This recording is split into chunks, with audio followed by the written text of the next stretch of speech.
ආයිබෝන් පුතේ මම අද ඔයාලත් එක්ක පූරි හදන්න තමයි ලෑස්ති වෙන්නේ. මේ සඳහා අපට අවශ්‍ය වෙනවා අටාපිටි යෝගට් කප් එකක්, මාගරින් මේස හැන්දක්, ලුණු කුඩු තේ හැඳි භාගයක්, බෙදීමට තෙල්, අවශ්‍ය ප්‍රමාණයට වතුර. අපිට මේක අනා ගන්න මේ වගේ බෝල් එකක් අවශ්‍ය වෙනවා.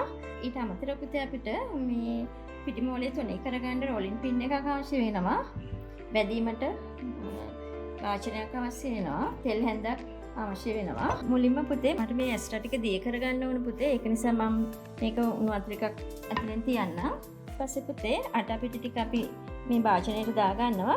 මේකේ මම පොඩ්ඩක් ඉදිරි කරගෙන තියා ගන්නවා ලෑල්ලටත් පොඩ්ඩක් අවශ්‍ය වෙන නිසා. ඊපස්සේ මේකට ලුණු කුඩු එකතු කරගන්න. වතුර ස්වල්පේ බැගින් එකතු කරමින් ඝන පිටි මෝලයක් හදා ගන්න.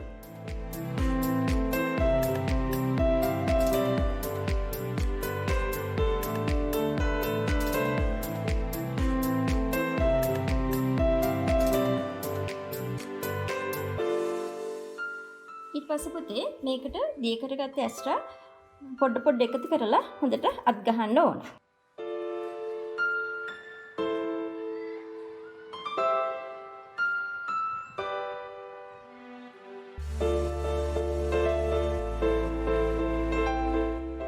ඇස්ට්‍රා පොඩ එකතු කරලා පුතේ මේ වගේ පිටි මෝලියේ මෙලෙක් කරගන්න ඕන. මේක පුතේ අත් ගහලා ඇති දැන්.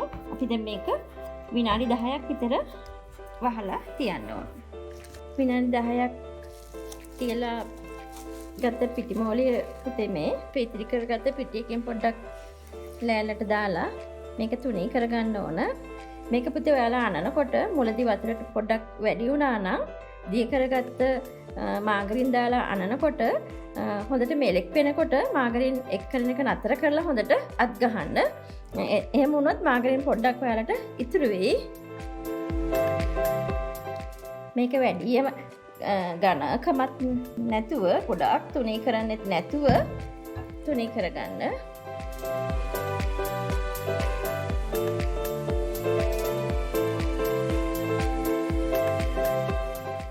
එකම ප්‍රමාණයට ඕනනම් අපිට මොකක් හරි කට එකක් තියෙන මේක කපා ගන්න පුළුවන්.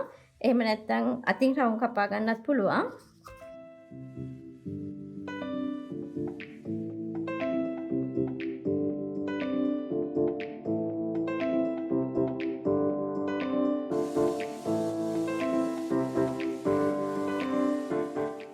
මේ ඉතිරි කොටසනොත් මම තව එකක් තුනී කරගන්නම්. අපිට මේ ප්‍රමාණයේ පූරි 4ක් විතර මේකෙන් හදා ගන්න පුළුවන්. මේට වැඩිය ලොකුවට වුණත් අපිට කපලා පූරි 2ක් හෝ 3ක් මේකෙන් හදා ගන්න.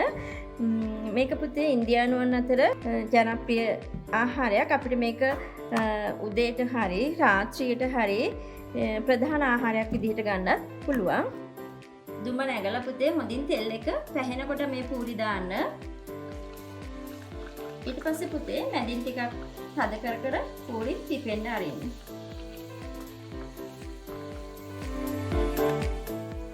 මේ ආකාරයේ පුතේ හොඳට පිපිලා එන්න ඕන පූරි එක. ඊට පස්සේ දෙපැත්ත පෙරලමින් බෙදලා ගන්න.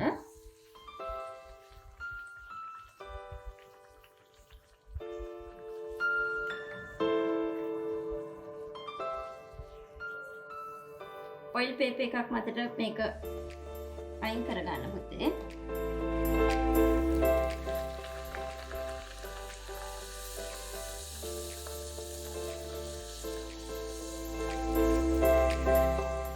මේ බලන්න ලස්සනට පිපිලා එන්න ඕන මේ විදිහට. පුතේ මේක බදින්න ගැඹුරු තෙලේ තමයි අපි වැද ගන්න ඕනේ. මේකට අපි මස් කරියක්, අල කරියක්, එහෙම නැත්නම් කඩල කරියක් එක්ක අපිට රාත්‍රියට හරි උදේට හරි ගන්න පුළුවන් ප්‍රධාන ආහාරයක් විදිහට.